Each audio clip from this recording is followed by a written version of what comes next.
Hello everyone, कैसे हैं आप सब। एक बार पुनः शिव कोचिंग क्लासेस पर स्वागत है। उम्मीद करता हूं आप सब अच्छे होंगे, मस्त होंगे, बेहतर होंगे। आप सभी की पढ़ाई बेहतर चल रही होगी। बोर्ड एग्जाम 2025 की तैयारी कर रहे हैं बच्चों। हमारे चैनल पे आप लोगों के लिए हेल्पफुल वीडियोज अपलोड होते रहते हैं। आप लोग आज के इस लेक्चर में सीखेंगे किस तरीके से हिंदी की कॉपी को बेहतरीन रूप से आप लिखें ताकि 80 में 80 नंबर आ सके।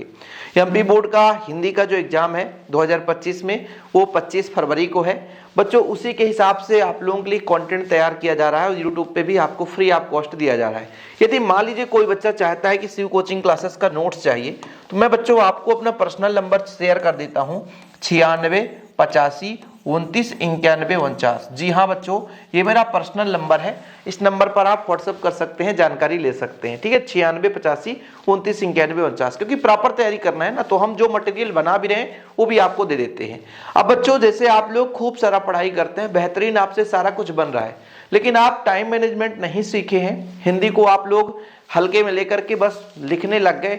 पता चला जो 2 नंबर का है उसे 4 नंबर के लायक लिखने लग गए। बोले लिख देते हैं भैया, पेज भरा रहेगा, नंबर मिलेगा। बिल्कुल गलत बात है। जितना क्वेश्चन पूछा जाए उतना ही आंसर लिखना है। 2 नंबर का है 3 से 4 लाइन लिखो, अधिकतम 4 लाइन है ना। 3 नंबर का है बच्चों तो 5 लाइन अधिकतम।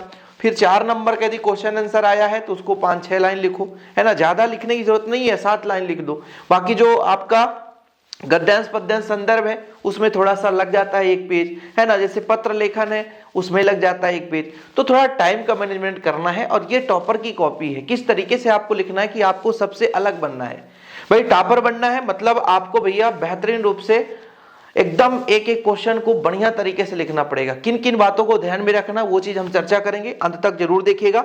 सबसे पहली बात बच्चों, यदि हम बात करें पेन की तो 2 पेन आपको प्रयोग करना है। एक तो पेन बच्चों आपका होना चाहिए काला, ठीक है, और जो दूसरा पेन है बच्चों, जो दूसरा पेन है वो नीला। यानी बोर्ड एग्जाम में 2 ही पेन का हमें प्रयोग करना है। एक तो हमें कौन सा पेन बच्चों, काला पेन प्रयोग करना है, दूसरा आपको नीला पेन प्रयोग करना है। यानी 2 ही पेन प्रयोग करना है।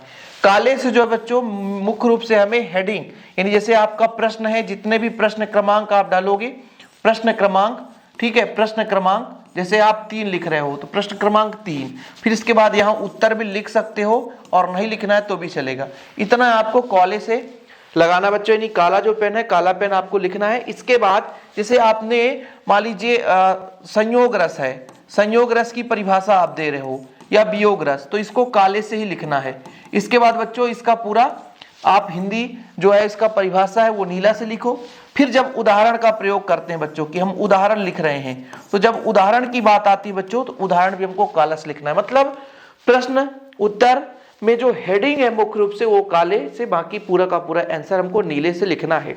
ये पेन की बात आ गई बच्चों। पेन में यदि आपको जो डाउट रहता है तो वो पेन के बारे में मैंने चर्चा कर लिया, ठीक है। अब जैसे आप लोग स्पेस कैसे देते हो, जैसे मान लीजिए आपकी कोई ऐसे प्रश्न आ गए बच्चों जिसमें विशेषताएं पूछा गया है, तो विशेषताएं कुछ बच्चे क्या करते हैं, लगातार 1 लाइन 2 लाइन 3 लाइन 4 लाइन लिख दिए। इस तरीके से लिखने का तरीका सही नहीं है। जैसे प्रयोगवाद की विशेषताएं हैं, 2 नंबर में आया है, तो भाई साहब आप 2 विशेषताएं लिखो। पहले हेडिंग लगाओ, हेडिंग कैसे, काले पेन से लिखो कि प्रयोगवाद की विशेषताएं। फिर उसमें नीले से आप 1 नंबर और 2 नंबर डाल करके 2 विशेषताएं लिखे, ताकि जो एग्जामिनर है, जो आपका कॉपी चेक करने वाला टीचर है, 2 नंबर देखकर भैया 2 विशेषताएं 2 नंबर आसानी से लिख दे। ठीक है, इन चीजों को ध्यान में रखना है। ठीक है, अब जैसे 2 नंबर में पूछा गया है 2 विशेषताएं आपको पता है, और हो सकता है आपके पास 4 विशेषताएं हो, तो कुछ बच्चे क्या करते हैं कॉपी भरने के चक्कर में कि इधर हम ज्यादा लिख देंगे तो टीचर हमें अच्छा नंबर देगा। भाई इतना ध्यान रखना, यदि वो 2 नंबर का क्वेश्चन है तो 2 नंबर ही मिलेगा, 3 नंबर का क्वेश्चन है तो 3 नंबर, इससे ज्यादा कभी एक्स्ट्रा नहीं मिल सकता। ठीक है बच्चों, ये चीज सब मायने रखता है। एक एक शब्द आप लोगों को समझ के रखना, नहीं तो फिर आप कहोगे सर हमको पता ही नहीं था। अब जैसे बच्चों आपकी मान लीजिए आपने लिखा संयोग रस, ठीक है, संयोग रस लिखा आपने, यदि आपका ये गलत हो गया, ठीक है, यदि ये गलत है कि ये शब्द नहीं होना चाहिए, तो कट करते समय बोर्ड एग्जाम में आपको 1 लाइन कट कर देना है, ये आपका ठीक हो गया। यदि कोई बच्चा कुछ इस प्रकार से कट करता है कि मान लीजिए संयोग रस हमने लिखा था, ठीक है बच्चों, संयोग रस हमने लिखा, संयोग रस, अब बच्चा क्या किया कि इसको पूरा ऐसे काट पीट करता है, तो ये बोर्ड एग्जाम में बिल्कुल गलत बात है। इसको आपको बिल्कुल काट पीट नहीं करना है। ठीक है बच्चों, ठीक है। अब जैसे विशेषताएं वगैरह लिखते समय आप लोगों को लगता है कि हमें स्पेस नहीं देना चाहिए, लाइन छोड़ने से नंबर कटता है, तो ऐसा नहीं है। आप एक एक लाइन छोड़े बढ़िया, काफी सटीक दिखे, शब्द अच्छे से दिखे, शब्द सटे ना हो, शब्द दूर दूर हो, ताकि उसे कोई भी कॉपी जो आपका एग्जामिनर है बच्चों वो बढ़िया आपका पढ़ सके, यानी जो कॉपी चेक करता है टीचर वो अच्छे से पढ़ सके, आपके लिखावट से खुश होकर के बढ़िया आपका नंबर मिल सके। तो चलिए शुरू करते हैं अपन, है ना बच्चों।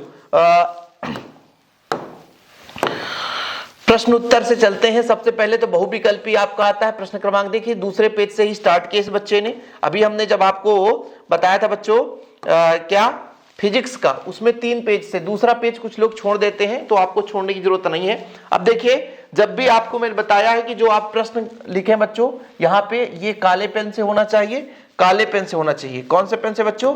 ये काला पेन होना चाहिए, ये काला पेन, ठीक है, ये काला पेन होना चाहिए काले पेन से, ठीक है। फिर इसके बाद आप उत्तर भी लिख दें यहाँ पे, उत्तर, और उस लाइन को छोड़ करके, जैसे आपका बच्चों मैंने आपको बताया कि आपके में 6 प्रश्न हैं, जैसे बहुविकल्पी 6 प्रश्न है, तो 1 number, 2 number, 3 number, 4 number, 5 number और 6 नंबर, 6 प्रश्न है बच्चों। ऐसा आपने लिख दिया एक एक लाइन छोड़ करके। इसके बाद इसका मान लो बी नंबर सही है तो बी इसका नंबर, सी नंबर सही है तो सी नंबर, इसका डी नंबर है तो डी, इसका ई नंबर है ई, जो भी है बच्चों बी है तो बी, ए है तो ए। लेकिन इसमें भी बी में क्या है, सी में क्या है, डी में क्या है, ई में क्या है, इसको भी आपको लिखना है। कुछ बच्चे गलती कर बैठते हैं कि एबीसीडी लिख देते हैं, ऐसे में नंबर आपका कट जाता है, तो इन गलतियों को नहीं करना है बच्चों, ठीक है, ये आपको ध्यान है ना। चलिए, और एक एक लाइन आपको बिल्कुल छोड़ना है, क्योंकि बच्चों यदि आप टॉप करना चाहते हैं, टॉपर बनना चाहते हैं ना, तो आपकी कॉपी एक बार चेक होगी। मान लीजिए आपने 80 में से बच्चों 75 नंबर ले आया, तो आपकी कॉपी एक बार चेक हो जाएगी, अलग से रख दी जाएगी। सेकेंड बार भी कॉपी चेक होगी बच्चों, थर्ड बार, 3 बार कॉपी चेक होता है। यदि आपने 5 नंबर कम पाया है, यानी लगभग टॉपर की श्रेणी में आ रहे हैं, तो आप लोग ध्यान रखना, यदि टॉप 10 में आ गए तो फिर बल्ले बल्ले है भाई। लेकिन हाँ, ऐसे कैसे आते हैं जब आप बेहतरीन रूप से करोगे। जब बच्चों यहाँ पे रिक्त स्थान की प्रश्न की बात आती है, तो कुछ बच्चे क्या करते हैं, पूरा का पूरा प्रश्न ही उतारने लग जाते हैं, जबकि पूरा प्रश्न नहीं उतारना। रिक्त स्थान में बच्चों आपको जो राइट आंसर होता है, ऑब्लिक में 2 ऑप्शन रहते हैं, जो राइट आंसर है तो वही आपका 1 2 3 4 5 6 करके जो राइट आंसर होगा वही आपको कर देना है, बस, है ना। पूरा प्रश्न नहीं उतारते रहना है, ओके बच्चों। चलिए आगे चलें। इसके बाद सत्य सत्य, वही आपको पूरा प्रश्न, पेपर का प्रश्न नहीं उतारना, केवल सत्य सत्य लिख देना है। ध्यान ये रहे कि जो प्रश्न आपसे बन रहा है, सबसे पहली बात यहां पर ध्यान रखो भाई। हाँ, स्टार्टिंग में बच्चे क्या करते हैं कि ऑब्जेक्टिव बना तो बना, नहीं तो मान लीजिए लगभग जैसे मान लीजिए आपका 32 नंबर का ऑब्जेक्टिव बना है, ये 32 नंबर आपको कितने मिनट में सॉल्व करना है? मात्र 15 मिनट में। 15 मिनट में यदि आपसे नहीं बन रहा बच्चों, समझ रहे ना, 15 मिनट में यदि आपसे नहीं बन रहा है तो फिर आप इसे छोड़ दो, जो बन रहा है उसे करो, बाकी आगे निकलते जाओ। ऐसे प्रश्न पर आपको टाइम लॉस नहीं करना है, क्योंकि आखिरी के 10-15 मिनट ध्यान देना है, ठीक है। तो आपको ऑब्जेक्टिव में टाइम लॉस नहीं करना है, क्योंकि ये गलत है तो गलत, सही है तो सही। ये तो है नहीं कि उत्तर है तो इसको हम ज्यादा सोच विचार कर लिखेंगे, ज्यादा सोच विचार कर आप इसको लिख भी नहीं सकते हो बच्चों, है ना। चलिए आगे देखते हैं। ये आपका जो सही जोड़ी होता है बच्चों, तो सही जोड़ी में आप लोग जो तीर का चिन्ह लगाते हैं, कुछ बच्चे क्या करते हैं, तीर का चिन्ह जैसे ऐसे रहता है तो इसको इधर लगा दी, इसको इधर, इसको इधर, ऐसे ऐसे ऐसे बिल्कुल कॉपी में नहीं करना है। कॉपी में आपको क्या करना है, जिसका यशोधर बाबू का सिल्वर बर्डिंग से, अंतरंग साक्षात्कार डायरी से हरिवंश राय बच्चा हालाबाद, प्रगतिवाद बच्चों 1936, है ना, खंडकाव्य कथानक कहानी का केंद्र बिंदु है, संस्कृत मूल शब्द जो है तत्सम है। ये बढ़िया इजी क्वेश्चन आए थे, तो ऐसे आपको जिसका आंसर सही है उसके सीधे में ही लिखना है। ये छोटी छोटी गलतियां आपको नहीं करनी है, इसलिए आप लोगों के साथ साझा कर रहा हूं बच्चों। अब यहां से क्वेश्चन शुरू हो जाएगा, एक वाक्य में उत्तर। तो एक वाक्य में उत्तर एक लिखो, एक लाइन छोड़ छोड़ करके लिखना है, एक वाक्य में उत्तर बच्चों।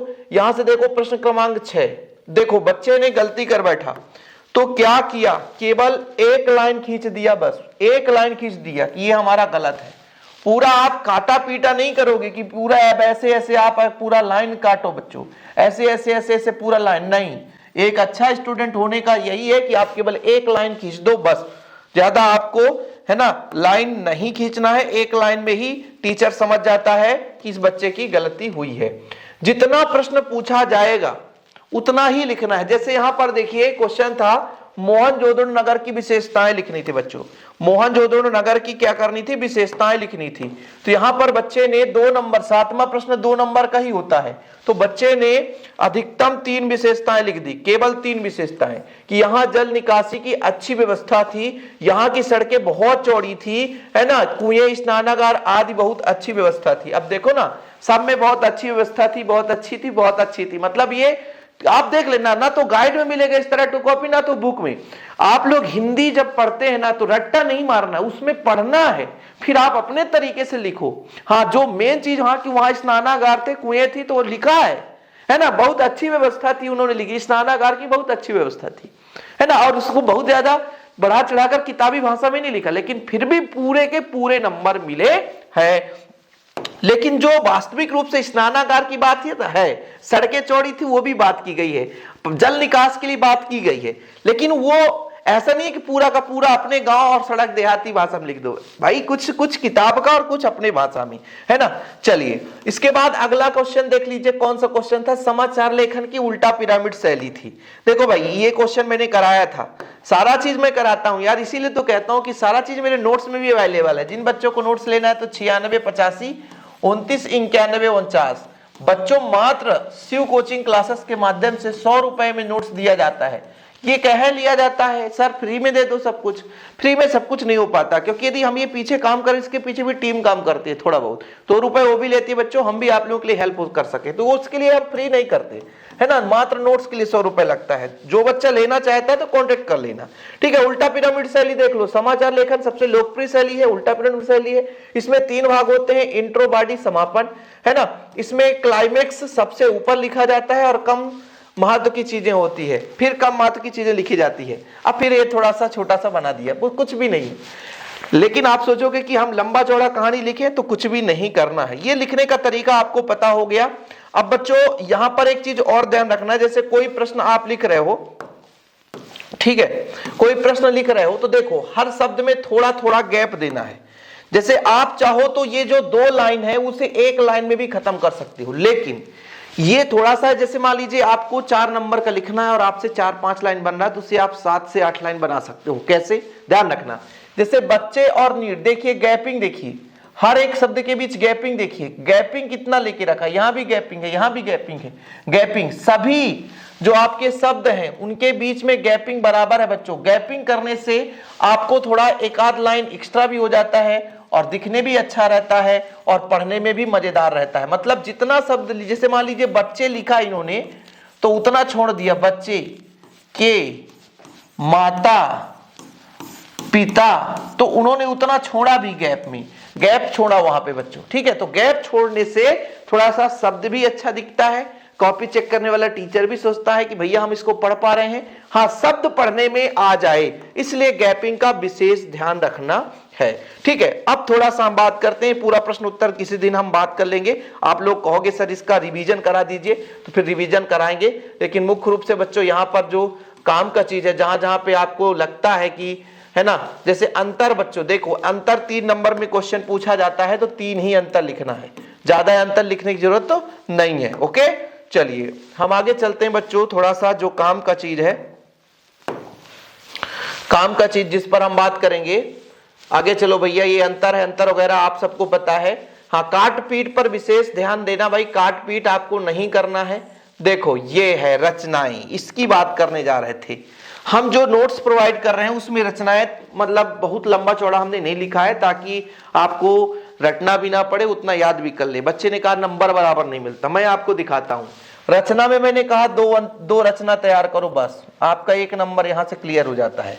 देखो भाव पक्ष कितना लिखा है इस बच्चे ने, ये हमको बताना जरूरी था कि भाव पक्ष कितना लिखा है बच्चे ने, ठीक है। भाव पक्ष कितना लिखा है, इसको थोड़ा आगे ले चलते हैं। देखिए समकालीन समाज, यहाँ पे सहाय जी के काव्य में समकालीन समाज का यथार्थ चित्रण हुआ है अपने भाषा में। मध्यवर्गीय चित्रण, सहाय जी ने अपने काव्य में मध्यम वर्ग के लोगों को समस्या का यथार्थ चित्रण किया। कुछ अलग से दिख रहा है, समकालीन समाज के बारे में लिखा है, मध्यम वर्ग के बारे में लिखा है, ठीक है। राजनैतिक सांस्कृतिक में कहा गया, समाज और राजनीतिक संस्कृति पक्ष का सजीव चित्रण किया है। भ्रष्टाचार का चित्रण, सहाय जी ने रचनाओं समाज में फैले भ्रष्टाचार चित्रण किया है, बस वही चित्रण किया है, ये किया वो किया है। इसमें आपको अपने भाषा में लिखने में कोई संकोच नहीं होनी चाहिए। भावपक्ष कलापक्ष में आपको भाषा, तत्सम, सहज, देशज, खड़ी बोली, ये सब चीज का यहाँ पर आप लिख सकते हो, है ना। शैली का भाई जो आपसे बन रहा हो, प्रचुर मात्रम व्यंग्यात्मक शैली का प्रयोग किया। अलंकार में जो आपको याद हो कि शब्दालंकार, अर्थालंकार का प्रयोग किया, उत्प्रेक्षालंकार का भी प्रयोग किया है। यहाँ पे आपको कभी उतना ज्यादा नहीं, हाँ बढ़िया लिखा होना चाहिए, पढ़ने में मजा आए। और आप यहाँ पर एक चीज और देख लो, यहां पर ये चीज देख लो कि साहित्य में स्थान कितना सूक्ष्म है। रघुवीर सहाय जी हिंदी साहित्य में प्रमुख कवि है। अरे लेखक में, कवि में सबको यही करना है कि इनका स्थान प्रमुख है, इनका स्थान हिंदी साहित्य में मतलब ऊंचा है, हिंदी साहित्य इसका ऋणी रहेगा, यही सब करना है, कुछ एक्स्ट्रा नहीं करना रहता है बच्चों, है ना। देखो उनकी रचनाओं में पत्रकार के तेवर और अखबारी अनुभव देखने को मिलता है। वो हिंदी साहित्य के नीलवर्ण आकाश के में ध्रुव तारे समान सदैव चमकते रहेंगे, थोड़ा सा विशेषता है। महादेवी वर्मा का है बच्चों, ठीक है, ये चीज है। टॉपर की कॉपी है, देख लो कैसे लिखता है टॉपर। आप लोगों को भैया अच्छे नंबर लाने हैं तो आपको ऐसे ही लिखना पड़ेगा। ऐसे महादेवी वर्मा जी का देख लो भाई, भाषा शैली में, भाषा में पूरा लिखा, शैली में 2-3 लाइन लिख दिया, ठीक है। और फिर साहित्य में स्थान तो वही 3-4 लाइन लिखना है ना। चलो, जब आपसे कुछ भी नहीं बनता है तो भी आप ला सकते हैं। इसके बाद ये 20 प्रश्न क्रमांक 20 है, 19 है बच्चों। देखिए थोड़ा सा हम प्रश्न उत्तर आगे देखते हैं, जहां पे गलतियां हैं उसकी देखो, संदर्भ प्रसंग आगे चलता जाएगा, ठीक है। ये सब चीज आपको समझ में आ ही गया है ना। और ये बच्चों आपको, हाँ ये देखिए, एक पेज में लिखना है, ये एक पेज में आना चाहिए ये पूरा का पूरा। गांधीनगर, ये पत्र लेखन है, गांधीनगर नई दिल्ली, दिनांक, एक पेज में लिखना है बच्चों ये, ठीक है, एक पेज में आना चाहिए। आपके पास कॉपी कैसी भी हो, एक पेज आनी चाहिए। यदि लंबी कॉपी है तो भी ठीक, नहीं है तो भी ठीक, आपको एक पेज में ही लिखना है। याद रखना, ये बात नोट कर लो हमारी बात को, चाहे आवेदन आ जाए बच्चों, क्या आ जाए, आवेदन आ जाए या पत्र लेखन आ जाए, पत्र लेखन, पत्र लेखन हो चाहे आवेदन हो, सबको एक ही पेज में लिखना है, ठीक है बच्चों, एक ही पेज में, वो भी राइट साइड वाले पेज में। किसमें बच्चों, राइट साइड वाले पेज में लिखना है, ठीक है। इसके बाद लास्ट में ये 22 नंबर में प्रदूषण का बढ़ता प्रभाव। पहले रूपरेखा, जैसे मैं आपको समझाता हूं कि पहले आपको क्या करना बच्चों, रूपरेखा तैयार करना है। किस किस के 4 अंक है तो 4-5 नंबर, जैसे प्रस्तावना, प्रदूषण कार्य, प्रदूषण के कारण, प्रदूषण के बचाव, उपसंहार। पहले रूपरेखा, इसके बाद उनका धीरे धीरे करके वर्णन करना है, ठीक है। तो क्या होता है बच्चों की हेडिंग डालने से नंबर भी बढ़िया मिलता है। तो ये सारा चीज था, आप लोगों को भी ऐसे ही कॉपी में लिखना है ताकि आपको बढ़िया नंबर मिल सके। बाकी बच्चों नोट्स के लिए तो अपना पर्सनल नंबर शेयर कर ही दिया हूं जिन बच्चों को नोट्स लेना है, और आप लोगों के डिमांड के आधार पर वीडियोज लाता हूं और निरंतर लाता रहूंगा, ठीक है। अब जैसे मान लीजिए इसका सॉल्यूशन, इसके जितने भी क्वेश्चन है, आप कहोगे कि सर एक बार क्वेश्चन को समझा दो, क्वेश्चन को समझा दो, तो वो भी मैं समझा दूंगा। अभी आज मैं सिर्फ आपको ये दिखाने के लिए कि क्या क्या गलतियां नहीं करनी है, क्या क्या त्रुटियां आप लोग करते हैं। लिखते समय इतना ध्यान रखना है कि टीचर उसे पढ़ ले, जो कॉपी चेक कर रहा है उसे वो पढ़ ले। थोड़ा शब्द सटाकर नहीं लिखना, थोड़ा दूर दूर करके लिखना। प्रैक्टिस ये करो कि 2-4 दिन आप उसे लिख लिख करके पढ़ो। थोड़ा सा जब लिख कर पढ़ोगे थोड़ा सा वो प्रैक्टिस आ जाएगा। बहुत सटाकर मत लिखना, है ना, थोड़ा दूर दूर करके लिखना। काफी इतना रहता है बच्चों कि आप लोग आसानी से उतने कापी में पूरे क्वेश्चन लिख सकते हो, पर्याप्त स्थान रहता है ना। केवल और केवल मैथ या फिजिक्स 2 ऐसा सब्जेक्ट है जहां पर एक्स्ट्रा कॉपी लेनी पड़ती होगी, बाकी इतना कॉपी दे देते हैं 18-19 पेज का। यही आप देखो कितने पेज में लास्ट क्वेश्चन किया है, तो यहां पर आप देखना कौन सा पेज नंबर है, पेज नंबर 22 में, पेज नंबर 22 में लास्ट, 22-23 में लास्ट खत्म, 22 नंबर में भी और 23 नंबर में, इतने में इसकी कॉपी कंप्लीट हो जाती है। 24 नंबर तक किया है देखो। हाँ कॉपी सकली थी इसलिए, है ना, मतलब एक प्रकार से इसकी चौड़ाई ज्यादा है, लंबाई कम है ये कॉपी की, है ना। यदि ऐसा कॉपी मिल जाए जिसकी लंबाई ज्यादा हो तो भाई ये 25 पेज तक है ना, 25 पेज। कॉपी 2 प्रकार का आता है, एक तो आपका लंबाई ज्यादा होता है चौड़ाई कम, और या तो फिर लंबाई कम चौड़ाई ज्यादा होता है, तो इसके आधार पर रहता है। तो आप लोगों को बढ़िया स्पेस दे देकर लिखना है बच्चों। बाकी इसमें जो भी डाउट रहे तो आप कमेंट बॉक्स में बताइएगा, मैं अगले लेक्चर में उसे ऐड कर लूंगा, और भी जो भी डाउट रहेगा आप लोगों तक शेयर करता रहूंगा। फिलहाल अभी के लिए इतना ही। वीडियो पसंद आए तो लाइक करके शेयर जरूर करें। जिन बच्चों ने नोट्स नहीं लिया है, प्रॉपर तैयारी के लिए नोट्स जरूर ले लें। जय हिंद, वंदे मातरम।